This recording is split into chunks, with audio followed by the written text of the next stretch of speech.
Assalamualaikum warahmatullahi wabarakatuh.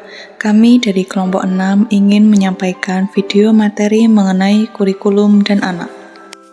Kami beranggotakan 5 orang, yaitu Ambar Dewi Cahyani, Ulia Baniati, Davina Salsabila, Siti Rohimah, dan Nabilatul Azminah. Kurikulum anak.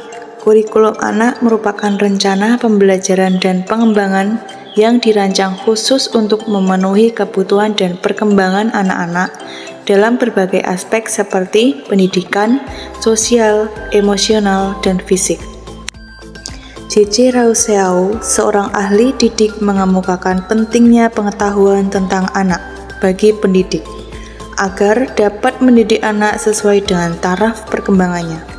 Ada berbagai macam cara untuk mempelajari anak, antara lain yang pertama, mengamati anak dalam berbagai situasi dan lingkungan.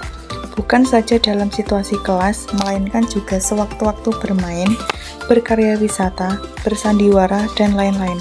Bukan di sekolah saja, melainkan juga di sekolah. Kedua, mengadakan percakapan dengan anak, dengan orang tuanya, dan dengan orang-orang lain yang ada hubungannya dengan anak tersebut. Ketiga, mengadakan tes atau angket. Pada masa yang akan datang, diharapkan ada berbagai macam-macam tes untuk mengenai inteligensi anak Indonesia dan segi-segi kepribadian lainnya. Keempat, mempelajari anak dalam hubungan dengan anak-anak lain dengan metode sosiometri. Kelima, mengadakan catatan berkala atau anekdotal record mengenai kelakuan anak itu dalam situasi tertentu. Keenam, menyelidiki hasil-hasil pekerjaan anak. Ketujuh, menyuruh anak membuat buku harian. 8. Mengumpulkan segala keterangan mengenai anak itu dalam bentuk kumulatif record, yakni pengumpulan segala keterangan mengenai anak itu yang dimulai pada saat ia masuk ke taman kanak-kanak dan terus-menerus ditambah dari tahun ke tahun, menyertai anak ke sekolah mana saja ia pindah. 9. Mengadakan penyelidikan yang mendalam mengenai riwayat hidup dan kelakuan anak tersebut atau case study. Biasanya mengenai anak yang sukar untuk dididik. Ke-10. Mempelajari buku-buku tentang anak-anak. Anak sebagai keseluruhan ada 2 kategori. Yang pertama, tradisional. Intelektual diutamakan, anak dituntut harus pintar dan disukai oleh guru dan orang tua, sehingga anak kurang bergaul, tidak dapat mengendalikan perasaannya sendiri.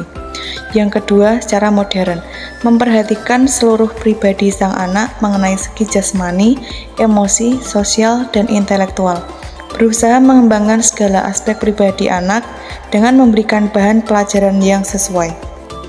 Tiap anak berbeda dengan anak yang lainnya. Untuk mendapat gambaran yang jelas mengenai faktor perbedaan individual dalam pengajaran, kita perlu memperhatikan hal-hal berikut. Pertama, tiap individu unik, persamaan antara manusia lebih besar daripada perbedaannya. Kedua, tiap anak merupakan pribadi tersendiri. Ketiga, perbedaan anak dengan anak yang lain lebih besar daripada yang diduga oleh si pendidik. Keempat, perbedaan bersifat kuantitatif. Perbedaan itu sebagian besar bersifat kuantitatif, bukan kualitatif. Misalnya, semua orang mempunyai inteligensi, hanya tarafnya saja yang berbeda-beda. Ada yang tinggi, ada yang pula yang rendah. Perbedaan individual tidak hanya mengenai perbedaan intelektual, melainkan juga perbedaan emosional, sosial, jasmaniah, sikap, penghargaan, dan lain-lain yang harus turut dipertimbangkan dalam pengajaran. Yang keenam, sifat-sifat seseorang harus senantiasa ditinjau dalam rangka keseluruhan pribadinya. Kebutuhan anak. Kurikulum yang didasari pada kebutuhan anak atau child-centered. Dari segi psikologis, kurikulum ini sangat baik sesuai dengan minat anak. Selain itu juga memiliki kelemahan, yaitu anak tidak mengetahui apa yang dibutuhkan sebagai manusia dalam masyarakat. Yang kedua, tidak diadakan rencana terlebih dahulu. Yang ketiga, hanya di sekolah eksperimental, bukan dari sekolah umum.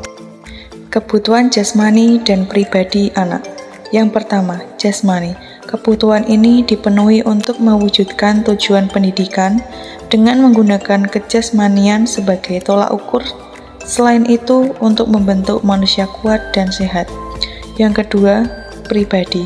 Seorang anak memiliki dorongan untuk memuaskan keinginan serta mengetahui sesuatu, untuk menyatakan pikiran dan perasaan dengan jalan bahasa, pekerjaan, lukisan, seni suara, ataupun gerak. Kebutuhan sosial. Dengan kurikulum memberikan murid-murid lebih banyak kebebasan untuk bekerja sama dan berkelompok untuk melakukan tugas-tugasnya. Suatu contoh tentang kebutuhan murid dilihat dari sudut masyarakat, yaitu sebagai berikut. Pertama, jabatan. Setiap pemuda harus menguasai suatu keterampilan yang dapat digunakan untuk mencari nafkahnya, dan mereka harus memupuk sikap dan pengertian agar menjadi pekerja yang produktif dalam kehidupan ekonomi. Kedua, kesehatan. Setiap pemuda harus mengembangkan serta memelihara kesehatan jasmani maupun rohani. 3. Kewarganegaraan. Setiap pemuda harus memahami hak dan kewajiban warga negara dalam masyarakat yang demokratis. 4. Kekeluargaan. Setiap pemuda harus memahami pentingnya keluarga bagi individu dan masyarakat, dan mengenal syarat-syarat untuk membina rumah tangga yang bahagia. 5. Sikap ekonomi. Setiap pemuda harus pandai berbelanja dan menggunakan barang serta jasa secara intelijen. 6. Berpikir secara ilmiah. Setiap pemuda harus memahami metode ilmiah, pengaruh ilmu pengetahuan terhadap kehidupan masyarakat, dan fakta-fakta utama mengenai hakikat dunia dan manusia. 7. Estetika. Setiap pemuda harus mendapat kesempatan untuk menghargai keindahan dalam kesusastraan, kesenian, musik, dan alam. 8. Pemakaian waktu renggang. Setiap pemuda harus sanggup menggunakan waktu renggangnya dengan baik serta bijak, yang membawa keuntungan bagi individu maupun bagi masyarakat. 9. Etika. Setiap pemuda harus mengembangkan rasa hormat kepada orang lain, paham akan nilai-nilai serta asas-asas sulian, sanggup hidup dan bekerja sama dengan orang lain. 10. Proses fundamental. Setiap pemuda harus dapat berpikir rasional, menyatakan buah pikirannya dengan jelas, dapat memahami apa yang dibaca dan didengarnya. Kebutuhan pemuda ditinjau dari sudut anak itu sendiri. Donald D. Duene melakukan penelitian bahwa pemuda membutuhkan kebutuhan pada setiap bidangnya. Hasil penelitian dihasilkan bahwa pemuda merasakan kebutuhan dalam bidang yang pertama, memilih jabatan, kedua, filsafat hidup, 3, bergaul dengan orang lain, keempat, moral, kelima, perkawinan dan keluarga, keenam, pemakaian waktu, senggang dan rekreasi, 7, keuangan, 8, hubungan dengan lawan jenis, 9, kebutuhan seks dan reproduksi, 10, kesehatan, 11, agama, 12, hubungan dengan keluarga, 13, keterampilan sosial, 14, mata pencaharian dan tradisional, dan yang terakhir, lapangan minat lainnya. Perkembangan anak. Mengajar adalah sebagai suatu profesi yang memerlukan pengetahuan yang mendalam tentang perkembangan anak dan cara mereka belajar.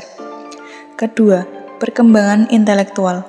Membantu perkembangan intelektual yaitu kematangan, pergaulan, transisi sosial, ataupun keseimbangan bagi setiap anak.